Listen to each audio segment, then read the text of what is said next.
الحمد للہ رب العالمین والصلاة والسلام علی رسولہ الامین اما بعد فاعوذ باللہ من الشیطان الرجیم بسم اللہ الرحمن الرحیم وما ارسلناک الا رحمۃ للعالمین۔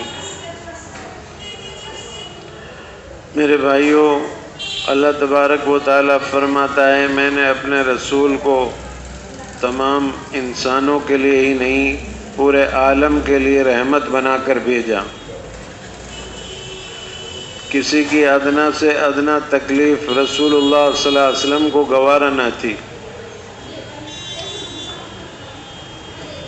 تو ہم لوگ بھی کوشش کریں کہ ہماری ذات سے بھی کسی کو تکلیف نہ پہنچے۔ نبی کے جو طریقہ رہا ہے وہ امت کے اندر ہونا چاہیے۔ لقد کان لکم فی رسول اللہ اسوۃ حسنہ، تم سب کے لیے زندگی گزارنے کے بہترین نمونے اور طریقے وہ جناب رسول اللہ صلی اللہ علیہ وسلم کے طریقے ہیں۔ جو آدمی اپنے نبی کے طریقے کے خلاف زندگی گزارے وہ ہرگز کامیاب نہیں ہو سکتا۔ اس لیے ہمیں اپنے نبی کے طریقے، نبی کے اصول اپنی زندگیوں میں لانے ہیں۔ اسی وجہ سے آپ صلی اللہ علیہ وسلم کی زندگی آپ کو سنائی جاتی ہے۔ رسول پاک علیہ الصلوۃ والسلام نبوت سے پہلے تجارت کرتے تھے۔ ایک بازار میں آپ کھڑے ہو کر تجارت کر رہے تھے، ایک یہودی آیا، اس نے آپ سے سامان خریدا اور اس نے کہا کچھ رقم آپ یہ رکھ لیں اور جو باقی ہے میں ابھی گھر سے لے کر آتا ہوں۔ آپ صلی اللہ علیہ وسلم نے اس کو دے دیا۔ اس کے بعد وہ یہودی اپنے گھر جا کر بھول گیا کہ میں نے کسی سے کوئی وعدہ کیا ہے۔ اس کے بعد اسے 3 روز بعد یاد آتا ہے کہ میں نے محمد صلی اللہ علیہ وسلم سے کچھ سامان خریدا تھا اور دینے کا وعدہ کیا تھا۔ تو 3 دن کے بعد جب وہ وہاں پہنچا جہاں اس نے آپ سے سامان خریدا تھا تو آپ صلی اللہ علیہ وسلم کو وہیں کھڑے ہوئے پایا۔ آپ نے اس سے کچھ نہیں کہا، نہ ناراض ہوئے، بس اتنا کہا کہ تم نے مجھے مشقت میں ڈال دیا، تمہارا 3 دن سے کھڑے ہو کر میں یہاں انتظار کر رہا ہوں۔ نبوت سے پہلے بھی آپ صلی اللہ علیہ وسلم معاملات کے وعدے کے اتنے پکے تھے۔ نبی صلی اللہ علیہ وسلم بچپن میں بھی معصوم، جوانی میں بھی معصوم، بڑھاپے میں بھی معصوم اور قبر کے پیٹ کے اندر معصوم چلے گئے۔ تو وعدہ کریں ہم تو اس کو پورا کریں۔ رسول اللہ صلی اللہ علیہ وسلم نے فرمایا جو آدمی وعدہ کرے اور پھر اس کو پورا نہ کرے اور جب بات کرے اس میں جھوٹ بولے اور جب اس کے پاس کوئی امانت رکھی جائے یا معاملات کیا جائے اس میں خیانت کرے تو یہ منافق ہے۔ یہ منافق کی نشانی ہے، مسلمان کی نشانی نہیں ہے۔ آج ہم خود اندازہ لگائیں کہ جب بھی بات کرتے ہیں جھوٹ بول رہے ہیں کہیں نہ کہیں ضرور۔ اور اللہ قرآن میں فرما رہا ہے اے لوگو اللہ سے ڈرو، سچ بولو، سچوں کے ساتھ رہو۔ میرے بھائیوں، سچائی پر آئیں۔ نبی کا یہ طریقہ ہے۔ نبوت سے پہلے لوگ آپ کو مکہ کے اندر جہاں جہاں آپ کا جانا آنا تھا سب لوگ آپ کے بارے میں یہ کہا کرتے تھے کہ محمد سچے ہیں۔ صادق کا نام لقب آپ کو دے دیا گیا۔ ہمیں کوئی کہتا ہے سچے ہیں یہ، اس کے لیے بڑی محنت کرنی پڑتی ہے۔ اس لیے ہم لوگ سچ بولیں، تجارت کریں سچائی کے ساتھ۔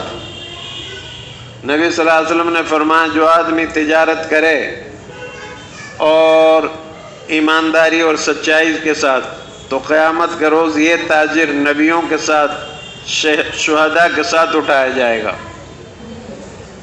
اس امت کا تاجر اگر ایمانداری سے تجارت کرتا ہے تو قیامت کے روز اس کا اتنا اونچا مرتبہ ہوگا۔ اللہ سے دعا ہے اللہ رب العالمین ہمیں ایمانداری کے ساتھ زمین پر رہنے کی توفیق عطا فرمائے۔ ایک مرتبہ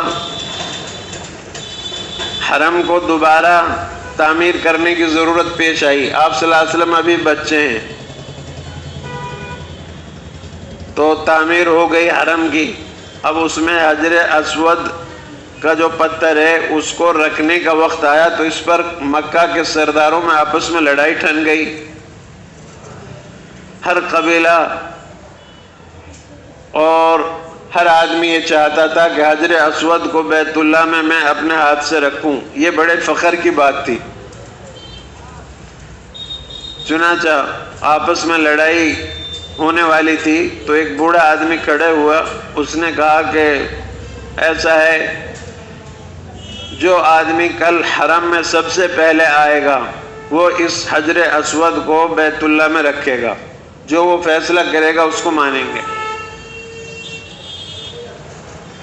چنانچہ یہ بات سب نے مان لی۔ دوسرے دن جب ہوا صبح کا وقت، تو سب سے پہلے حرم کے اندر رسول اللہ صلی اللہ علیہ وسلم تھے۔ جب بعد میں لوگ آئے تو کہنے لگے محمد جو ہے امین ہیں، صادق ہیں، جو یہ فیصلہ کریں گے ہم مانیں گے سب۔ ابھی آپ نبی بھی نہیں ہیں، نبوت سے پہلے کے واقعہ بیان ہو رہے ہیں کہ نبوت سے پہلے آپ کی زندگی کیسی تھی۔ تو سب لوگوں نے کہا کہ جو آپ فیصلہ کریں گے ہم مانیں گے۔ چنانچہ آپ صلی اللہ علیہ وسلم نے فرمایا کہ ایسا کرو، ایک چادر لے کر آؤ۔ ایک بڑی سی چادر منگوائی، سارے قبیلے جو تھے مکہ کے اندر ان کے سرداروں کو بلوایا اور ان سے کہا ایک کونا آپ پکڑو، دوسرا آپ پکڑو، تیسرا آپ پکڑو۔ ہر قبیلے کے سردار کو دعوت دی اور لوگوں کو بھی بلایا اور چادر ان کے ہاتھ میں دی۔ پھر آپ نے حجر اسود کا پتھر اٹھایا اور اس چادر میں رکھا، اور پھر ان تمام قبیلے کے لوگوں سے فرمایا کہ لے کر چلو بیت اللہ کے قریب۔ سب لوگ لے کر کے نہیں چلے۔ پھر جب وہاں پہنچے جہاں پر حجر اسود کو رکھنا تھا، تو آپ صلی اللہ علیہ وسلم نے اپنے ہاتھ سے اٹھایا اور حجر اسود کو بیت اللہ میں نصب کر دیا، اور یوں آپ کی حکمت عملی سے آپس میں لڑائی ہوتے ہوتے ختم ہو گئی۔ آپ صلی اللہ علیہ وسلم لڑائی جھگڑے کرنے والے نہیں تھے۔ آپ صلی اللہ علیہ وسلم نرم مزاج۔ حضرت عائشہ رضی اللہ تعالی عنہا سے کسی نے پوچھا، صحابہ نے، کہ یہ بتاؤ نبی کے اخلاق کیسے تھے؟ تو حضرت عائشہ رضی اللہ تعالی عنہا نے فرمایا، کیا تم نے قرآن نہیں پڑھا؟ جو قرآن ہے نا وہی نبی صلی اللہ علیہ وسلم کے اخلاق ہیں۔ یعنی جتنا اونچا اور مقدس کلام اللہ کا ہے اتنا ہی نبی اکرم صلی اللہ علیہ وسلم کے اخلاق تھے۔ فرمایا نبی صلی اللہ علیہ وسلم نے، تم سب میں بہتر وہ لوگ ہیں جن کے اخلاق اچھے ہیں۔ فرمایا تم سب میں بہتر وہ لوگ ہیں جو اپنے گھرانے کی عورتوں کے ساتھ بہتر سلوک کریں۔ فرمایا میں تم سب میں زیادہ اپنی فیملی کے ساتھ اچھا سلوک کرنے والا ہوں۔ بہرحال جب آپ کی عمر مبارک 25 سال کی ہوئی تو آپ 25 سال کے تھے، تو حضرت خدیجہ رضی اللہ تعالی عنہا نے آپ کو نکاح کا پیغام بھیجا۔ حضرت خدیجہ رضی اللہ تعالی عنہا کی 2 شادیاں ہو چکی تھی پہلے، اور مکہ کے بڑے بڑے سرداروں نے ان کو نکاح کا پیغام دیا، لیکن آپ صلی اللہ علیہ وسلم کو انہوں نے خود پیغام بھیجا، خدیجہ رضی اللہ تعالی عنہ نے۔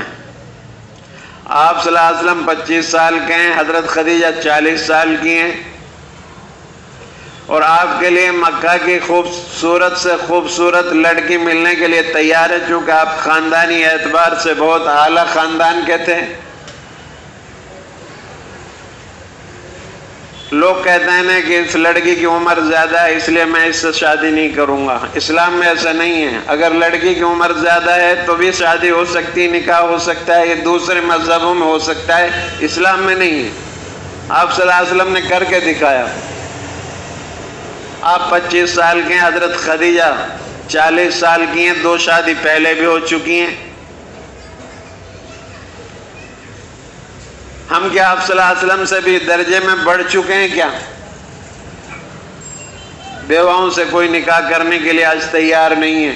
عربوں کے اندر بھی یہ ماحول تھا کہ ان کو منحوس سمجھا جاتا تھا بیوہ عورتوں کو. وہ کہا کرتے تھے کہ یہ اپنے شوہر کو کھا گئی. ہمارے سماج میں بھی یہی باتیں چل رہی ہیں. ہمیں ان میں کیا فرق ہے؟ دور جہالت وہ بھی تھا، یہاں بھی لوٹ کر آ رہا ہے دور جہالت. بہرحال اللہ کے رسول صلی اللہ علیہ وسلم اپنے چچا کے ساتھ ان کے گھر گئے. ابو طالب نے نکاح کا خطبہ پڑھا اور حضرت خدیجہ سے آپ کا نکاح ہوا. اور جتنی بھی اولادیں ہوئی آپ صلی اللہ علیہ وسلم کے 4 بچے ہوئے، چاروں حضرت خدیجہ رضی اللہ تعالیٰ عنہ کے پیٹ سے ہوئے. 4 بچے حضرت خدیجہ رضی اللہ تعالیٰ عنہ سے ہوئے. اور حضرت خدیجہ رضی اللہ تعالیٰ عنہ نے آپ صلی اللہ علیہ وسلم کا اتنا ساتھ دیا اور اتنا سمجھدار تھی، اتنی سمجھدار تھی جس کی کوئی مثال بیان نہیں کیا جا سکتا.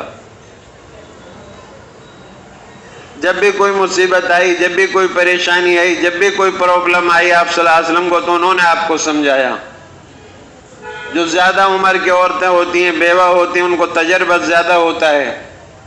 اور جس سال حضرت خدیجہ کا انتقال ہوا ہے اس سال آپ صلی اللہ علیہ وسلم نے غم کا سال رکھا. اس کا نام ہی غم کا سال رکھا. ایک مرتبہ جب آپ صلی اللہ علیہ وسلم مدینے میں ہجرت کر کے چلے گئے تو حضرت خدیجہ کی بہن آئی آپ صلی اللہ علیہ وسلم سے ملنے کے لیے. تو وہ گھر کے اندر آئی تو اس کی آواز آنے لگی. حضرت عائشہ سے وہ بات کر رہی تھی تو آپ صلی اللہ علیہ وسلم سمجھ گئے کہ آواز تو میری خدیجہ کی بہن کی معلوم ہو رہی ہے. پھر آپ صلی اللہ علیہ وسلم نے ان کے ساتھ، خدیجہ کی بہن کے ساتھ یا ان کی سہیلی کے ساتھ اچھا سلوک کیا اور بہت سارا مال بھی دیا. اور جب وہ جانے لگی تو آپ صلی اللہ علیہ وسلم کی آنکھوں سے آنسو جاری تھے کہ یہ میری خدیجہ رضی اللہ عنہا کی آواز سے اس کی آواز مل رہی ہے، ان کی سہیلی ہے یا ان کی بہن ہے. یہ اتنی محبت تھی آپ صلی اللہ علیہ وسلم کو ان سے. تو میں عرض کر رہا ہوں یہ چیزیں نکالیں کہ ان کی عمر زیادہ ہے لڑکی کی، لڑکے کی عمر کم ہے تو نکاح نہیں ہو سکتا. اسلام میں یہ سب چیزیں نہیں ہیں. یہ غیروں کا طریقہ ہو سکتا ہے، ہمارا طریقہ نہیں ہے. آپ صلی اللہ علیہ وسلم کے لیے اچھی سے اچھی، خوبصورت سے خوبصورت عورتیں مل سکتی تھی، لیکن آپ نے بیوہ کو ترجیح دی. اور جتنی عورتوں سے آپ نے نکاح کیے، شادی کی، سب بیوائیں تھیں، صرف ایک کنواری تھی. اور وہ بھی اس لیے آپ نے کنواری سے ایک سے نکاح کیا کہ کنواری عورتیں کہیں یہ نہ کہیں کہ دربار رسالت میں کنواری لڑکیوں کے لیے کوئی جگہ نہیں. اس لیے آپ صلی اللہ علیہ وسلم نے حضرت عائشہ رضی اللہ تعالی عنہا سے بھی نکاح کیا. بہرحال یہ آپ صلی اللہ علیہ وسلم کے واقعات اس لیے پڑھے جا رہے ہیں، سنائے جا رہے ہیں تاکہ ہم لوگ جو ہے ان سے عبرت پکڑیں اور ہم جو ہے اپنے گھمنڈ نکالیں، تکبر نکالیں، بیوہ عورتوں کو منحوس نہ سمجھیں، بیوہ عورتوں سے نکاح کو غلط نہ سمجھیں. اور کوارا بچہ بھی بیوہ عورت سے نکاح کر سکتا ہے ضرورت پڑنے پر. زیادہ عمر ہے لڑکی کی تو کم عمر لڑکے کی ہے تب بھی نکاح ہو سکتا ہے. کوئی اس میں قباحت کی بات نہیں ہے. آپ صلی اللہ علیہ وسلم نے کر کے دکھایا. جو بھی آپ نے کیا وہ امت کے لیے کیا. قرآن میں اللہ نے ذکر کر دیا لَقَدْ كَانَ لَكُمْ فِي رَسُولِ اللَّهِ أُسْوَةٌ حَسَنَةٌ. تم سب کے لیے زندگی گزارنے کے بہترین نمونے اور طریقے وہ جناب رسول اللہ صلی اللہ علیہ وسلم کے طریقے ہیں. خلاف پیغمبر کسے رہ گزید کہ ہرگز بمنزل نہ خواہد رسید. جو آدمی اپنے نبی کے طریقے کو توڑے گا، چھوڑے گا، وہ ہرگز منزل مقصود تک نہیں پہنچ سکتا، وہ بھٹکتا ہی رہے گا. اگر ہم دنیا اور آخرت میں عزت چاہتے ہیں تو اپنے نبی کے اصول، اپنے نبی کے طریقے اپنی زندگی میں لانے ہوں گے۔ ایک مرتبہ ابو جہل جو آپ کے چچا تھے لیکن اسلام کے بڑے مخالف تھے، وہ محفل سجائے حرم کے سامنے بیٹھے ہوئے تھے۔ آپ صلی اللہ علیہ وسلم ادھر گئے تو اپنے چچا کو دعوت دی کہ چچا ایمان قبول کر لو، اسلام قبول کر لو، اس میں کامیابی ہے، جہنم سے بچ جاؤ گے، آخرت میں ہمیشہ کی ناکامی اور رسوائی سے بچ جاؤ گے۔ اللہ کے ساتھ کسی کو شریک نہ کرو، اللہ اکیلا ہے، نفع نقصان کا مالک وہی ہے، عزت اس کے ہاتھ میں ہے، ذلیل وہ کر دیتا ہے، جسے چاہے وہ ملک دے دیتا ہے، جسے چاہے ملک چھین لیتا ہے، جسے چاہے وزیر بنا دے، جسے چاہے پٹڑی پر کھڑا کر دے، یہ اللہ کے ہاتھ میں ہے۔ ایک خدا کے ہونے کی دعوت دی تو ابو جہل نے آپ صلی اللہ علیہ وسلم کو گالیاں دی، اور گالیاں ہی پر اکتفا نہیں کیا اس نے، بلکہ آپ سے مار پیٹ بھی کی۔ آپ روتے ہوئے اپنے گھر میں آ گئے، صبر کیا۔ صبر بہت بڑی طاقت ہے۔ مکہ کے اندر کوئی آپ کو پتھر مار رہا ہے، جب آپ نے لوگوں کو اللہ کی طرف بلایا تو لوگ آپ کے اپنے ہی مخالف ہو گئے، رشتہ دار مخالف ہو گئے، کہنے لگے ایک اللہ کی عبادت کرنے کے لیے کہتے ہیں، اور یہ جو ہماری کتنی ساری بتیں ہیں، پتھر ہیں، ان کو ہم پوج رہے ہیں، ان کا کیا ہوگا؟ ہمارے باپ دادے ان کو پوجتے ہوئے آئے ہیں۔ اس وجہ سے لوگ آپ کی مخالفت کرنے لگے۔ چنانچہ آپ روتے ہوئے اپنے گھر آ گئے، صبر کیا۔ صبر بہت بڑی طاقت ہے۔ اللہ پاک قرآن میں فرما رہے ہیں ان اللہ مع الصابرین، میں صبر کرنے والوں کے ساتھ ہوں۔ جو آدمی باوجود طاقت کے اپنا حق معاف کر دے اور نہ لے اور صبر کر لے، یہ ہے سب سے بڑا پہلوان۔ اور اللہ کے رسول صلی اللہ علیہ وسلم نے فرمایا اس کو جنت میں جگہ دینے کی میں اللہ سے گارنٹی لے رہا ہوں۔ بہرحال حضرت حمزہ کو معلوم ہوا کہ آج ہمارے بھتیجے کے ساتھ ابو جہل نے مار پیٹ کی۔ حضرت حمزہ بڑے پہلوان بھی تھے، شکاری بھی تھے، بڑے طاقتور بھی تھے۔ تو حضرت حمزہ نے اپنی کمان اٹھائی اور سیدھے حرم میں پہنچے، جہاں ابو جہل محفل سجا کر بیٹھا ہوا تھا اپنے یار دوستوں میں۔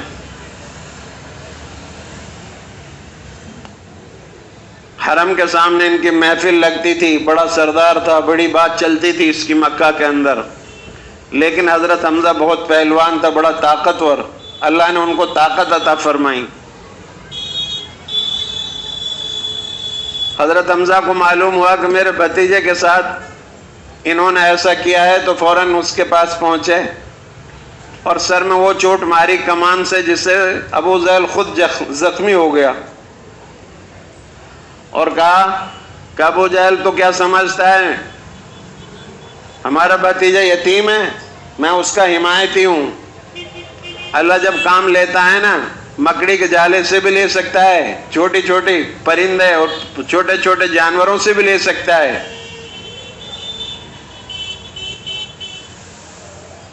تو ابو جہل سے کہا جا کر کے نہیں، میں اس کا آج سے حمایتی ہوں۔ پھر آپ صلی اللہ علیہ وسلم کے گھر آئے، حضرت حمزہ کہنے لگے بھتیجا کیا بات ہے؟ آپ صلی اللہ علیہ وسلم کی آنکھوں میں آنسو بھرے ہوئے تھے۔ فرمایا چچا جب پیدا ہوا تو باپ کا انتقال ہو چکا تھا، باپ کا سایہ نہیں تھا، 6 سال کی عمر میں ماں کا سایہ بھی اٹھ گیا، 8 سال کی عمر میں دادا کا سایہ بھی اٹھ گیا، اور اب میں نے اللہ کی طرف، ایک خدا کی طرف لوگوں کو بلانا شروع کیا تو میرے اپنے رشتہ دار، میرے چچا، میرے گھر والے سب میری مخالفت کرنے لگے۔ کل تک جو مجھ سے محبت کر رہے تھے آج میرے مخالف ہو گئے۔ تو حضرت حمزہ نے فرمایا بھتیجے فکر نہ کرو، میں نے تمہارا بدلہ ابو جہل سے لے لیا ہے۔ تو آپ صلی اللہ علیہ وسلم نے فرمایا چچا میں اس بات سے خوش نہیں ہوں کہ آپ نے میرا بدلہ لے لیا. تو حضرت حمزہ نے فرمایا آپ کس بات سے خوش ہوں گے؟ تو اللہ کے رسول صلی اللہ علیہ وسلم نے فرمایا میں تو یہ چاہتا ہوں چچا تم کلمہ پڑھ لو، لا الہ الا اللہ پڑھ لو تو میں اس سے خوش ہوں گا. ایک آدمی آپ کے دشمن سے بدلہ لے کر آتا ہے اور وہ آپ کو بتاتا ہے میں نے آپ کا بدلہ لے لیا، پھر آپ یہ فرماتے ہیں مجھے اس سے خوشی نہیں ہوئی، میں بدلہ لینے کے لیے نہیں آیا ہوں بلکہ معاف کرنے کے لیے آیا ہوں. آپ نے فرمایا مجھے تو اس بات سے خوشی ہوگی کہ آپ ہمیشہ کی جہنم سے بچ جاؤ اور جنت میں آ جاؤ اور اللہ کی عبادت کرنے لگ جاؤ. تو حضرت حمزہ نے اعلان کیا کہ آج سے میں آپ کا اسلام قبول کرتا ہوں اور کلمہ پڑھتا ہوں لا الہ الا اللہ محمد رسول اللہ. تو میرے بھائیو اس طریقے سے دین اس دنیا میں آیا ہے، اس طرح سے دین پھیلا ہے. لڑائی سے جھگڑے سے دین نہیں پھیلا. آپ صلی اللہ علیہ وسلم کا عرصہ حیات ابو جہل نے تنگ کر رکھا تھا. ایک کنواں کھدوایا آپ صلی اللہ علیہ وسلم کے لیے، اس کے اوپر کھجور کی چھالیں رکھ دی اور بیمار بن کر بیٹھ گیا. تو اس کو معلوم تھا کہ اگر میری بیماری کی سنیں گے محمد صلی اللہ علیہ وسلم تو ضرور میرے پاس آئیں گے ملاقات کرنے کے لیے. بیمار کی جو آدمی عیادت کرے اللہ کے رسول نے فرمایا 70,000 فرشتے اس کی مغفرت کی دعا کرتے رہتے ہیں جب تک کہ واپس لوٹ کر نہ آئے. ہم بیماروں کی عیادت کیا کریں، شادی میں مت جاؤ لیکن بیمار کی عیادت ضرور کرو. اور بیمار آدمی سے کوئی چیز ہاسپٹل میں مانگنے کی کوشش نہ کرو کہ میرے لیے چائے بھی ہونی چاہیے، کولڈ ڈرنک بھی پلائی جائے، یہ غلط بات ہے. آپ خود اس کے لیے کچھ پھل اور تحائف لے کر جائیے. چنانچہ بیمار بن کے بیٹھ گیا ابو جہل اور اوپر سے مٹی رکھ دی کھجور کی ٹہنیوں کے اوپر. آپ صلی اللہ علیہ وسلم کو معلوم ہوا کہ چچا ابو جہل دکھائی نہیں دے رہے، لوگوں نے بتایا بیمار ہے. آپ صلی اللہ علیہ وسلم اس کے گھر جانے لگے. گھر پہنچے، سامنے کنواں اس نے آپ کے لیے کھود رکھا تھا. جب آپ بالکل کنویں کے کنارے پر پہنچے تو جبرائیل امین آ گئے. انہوں نے کہا آپ پیچھے ہٹ جاؤ، ابو جہل نے آپ کے لیے کنواں کھود رکھا ہے. آپ صلی اللہ علیہ وسلم پیچھے واپس آنے لگے تو وہ جو ہے آپ کو بلانے کے لیے آیا ہوا شکار واپس چلی گئی. آپ صلی اللہ علیہ وسلم کو کے پیچھے آنے لگے تو اسے ہوش نہیں رہا کہ یہ کھودا ہوا کنواں میں اس میں گر جاؤں گا. چنانچہ وہ اسی میں گر گیا. اس لیے کہاوت ہے کہ جو کسی کے لیے کھودے گا وہ خود اس میں گرے گا. جو اوپر کی طرف تھوکے گا وہ تھوک اس کے اوپر پڑے گا. جو آج ظلم کر رہے ہیں، ستم کر رہے ہیں اور پریشان کر رہے ہیں، ایک دن ان کو بھگتنا پڑے گا. اس لیے ظلم زیادتی سے ہم لوگ بچیں. خون گرتا ہے تو جم جاتا ہے، ظلم بڑھتا ہے تو مٹ جاتا ہے. کفر سے حکومت نہیں جاتی، ظلم سے چلی جاتی ہے. مساجد کو جلانا، مسلمانوں کے گھروں کو جلانا، یہ پہلے سے ہوتا آ رہا ہے. صبر کے ساتھ کام کرنا ہے، ہمیں ہمت سے کام کرنی ہے. آپ صلی اللہ علیہ وسلم واپس آئے. ابو جہل خود کنویں میں گر گیا. ان کے ساتھیوں نے اس کنویں سے اس کو نکالنے کی کوشش کی تو جیسے رسی لاتے تھے مکہ کی رسیاں ساری آ گئی لیکن کنواں اور نیچے ہوتا چلا گیا. یہ اللہ کا عذاب تھا اس کے لیے. بعض مرتبہ اس کے ہاتھ میں رسی آ جاتی تھی تو ٹوٹ کے پھر وہ زمین پر دوبارہ سے کنویں کے اندر گر جاتا تھا. جتن کر لیے، پورے پریشان ہو گئے. ابو جہل نے اندر سے ایک آواز لگائی کہ مجھے اگر کوئی اس کنویں سے نکال سکتا ہے تو وہ محمد الرسول اللہ صلی اللہ علیہ وسلم ہے. تو ان کے ساتھیوں نے کہا کہ وہ کنواں تو تم نے ان کے لیے کھودا تھا، تم تو ان کو مارنے کے لیے کام کیا تھا، اب وہ تمہارے لیے کیسے آئیں گے؟ انہوں نے کہا کہ یہ بہت اونچے اخلاق کا آدمی ہے، تم ان سے جا کر کہو گے تو ضرور آ جائیں گے. چنانچہ آپ صلی اللہ علیہ وسلم کو بتایا گیا. آپ صلی اللہ علیہ وسلم تشریف لائے. آپ صلی اللہ علیہ وسلم نے فرمایا چچا میں اگر اس کنویں سے تجھے نکال دوں تو کیا تم اللہ کو ایک مان لو گے، ایک اللہ کی عبادت کرو گے، مجھے اللہ کا رسول تسلیم کرو گے؟ یوں کہ بالکل آپ کی بات مان لوں گا۔ پھر آپ نے کھڑے ہو کر فرمایا کہ اے چچا، جس طرح آج میں اس کنویں سے تجھے نکال رہا ہوں، اسی طرح جہنم کے کنویں سے تجھے نکالوں گا اگر تو نے اللہ کا دین قبول کر لیا۔ جس کنویں کے اندر رسیاں چھوٹی پڑ رہی تھی، آپ صلی اللہ علیہ وسلم نے تھوڑا سا ہاتھ ڈالا اور اس کا ہاتھ آپ کے ہاتھ میں آ گیا۔ میرے بھائیوں، اللہ کی قسم کھا کر کہتا ہوں، اگر وہ زمین کے تحت الثری میں بھی ہوتا اور آپ تھوڑا سا بھی ہاتھ ڈال دیتے تب بھی آپ اس کو نکال سکتے تھے، اس میں کوئی شک نہیں۔ یہ زمین اللہ نے آپ کے لیے بنائی، یہ آسمان آپ کے لیے بنایا، یہ چاند اور سورج آپ کے لیے بنایا، اور تمام انسانوں کے لیے رحمت للعالمین بنا کر بھیجا آپ کو۔ میں نے بتایا نا، آپ نے فرمایا مشرق کا آدمی ہے، اس کے پیر میں کانٹا چبھ رہا ہے تو اس کا دکھ درد مغرب کے انسان کے اندر ہونا چاہیے۔ کسی کی ادنا سے ادنا تکلیف آپ کو گوارا نہ تھی۔ چنانچہ آپ نے اس کو باہر نکالا تو اس نے کہا کہ بھتیجے، پہلے تو مجھے شک تھا تمہارے جادوگر ہونے میں، اب بالکل پکا یقین ہو گیا ہے کہ تم بہت بڑے جادوگر ہو۔ جب اللہ کسی کو ہدایت نہ دینے تو اس طرح نہیں دیتا ہدایت۔ اس کے لیے دعا بھی مانگی کہ یا اللہ اس ابو جہل کو اور عمر میں سے کسی کو اسلام میں داخل کر کے اسلام کو تقویت عطا فرما۔ عمر کے بارے میں قبول ہو گئی، ابو جہل اپنا ہوتے ہوئے بھی رہ گیا، ہمیشہ کے لیے ناکام ہو گیا۔ بدر کے میدان میں جہاں آپ نے نشاندہی کی تھی نا کہ یہاں مرے گا، 2 چھوٹے چھوٹے بچوں نے مارا۔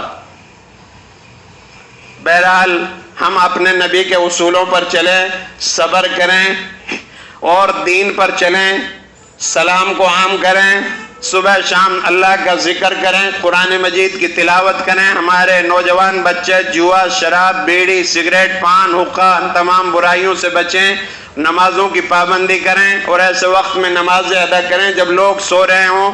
اپنے لیے نفل پڑھیں، اپنے اہل و عیال میں جو گزر گئے ان کے لیے نفل پڑھ کر، قرآن پڑھ کر صدقہ اور خیرات کریں، ثواب بخشیں، اچھے انسان بنیں، اچھا پیغام دیں اور زیادہ سے زیادہ علم حاصل کریں۔